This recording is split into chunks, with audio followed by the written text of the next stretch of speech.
আপনার পিসি এবং ল্যাপটপে অপ্রয়োজনীয় ফাইল 5 থেকে 10 জিবি সেই স্পেস দখল করে রেখেছে। এই ফাইলগুলো কিন্তু আপনার কখনো প্রয়োজন পড়ে না, এটি কিন্তু আপনি ডিলিট করতে পারবেন আপনার উইন্ডোজ দিয়ে। এটি কিন্তু কোনো প্রকার আদার্স অ্যাপস লাগবে না, অর্থাৎ সফটওয়্যার লাগবে না। এই জন্য প্রথমে আপনি উইন্ডোজ অথবা স্টার্টে ক্লিক করবেন। ক্লিক করার পর এখানে রয়েছে সেটিংস উপর ক্লিক করবেন। সেটিংসে ক্লিক করার পর এখানে দেখেন রয়েছে সিস্টেম। এই সিস্টেমে প্রবেশ করার পর এখানে দেখেন স্টোরেজে ক্লিক করবেন। স্টোরেজে ক্লিক করার পরে দেখেন এটি স্ক্যান হচ্ছে। স্ক্যান করার পরে দেখেন টেম্পোরারি ফাইলস, এর উপরে ক্লিক করবেন।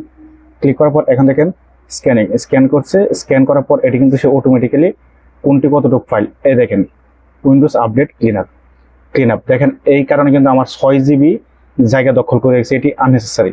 কিন্তু এখানে আপনি একটি কাজ করবেন, এই যে টিক মার্ক সে অটো হয়েছে, এটি আপনি কোনো প্রকার অটো সিলেক্ট হয়েছে, এটি আপনি কোনো প্রকার সিলেক্ট করবেন না, তাহলে কিন্তু আপনার প্রয়োজনীয় ফাইলগুলো ডিলিট হয়ে যেতে পারে। অর্থাৎ যেগুলো আপনার আননেসেসারি সেগুলো কিন্তু অটো সিলেক্ট হয়ে গেছে।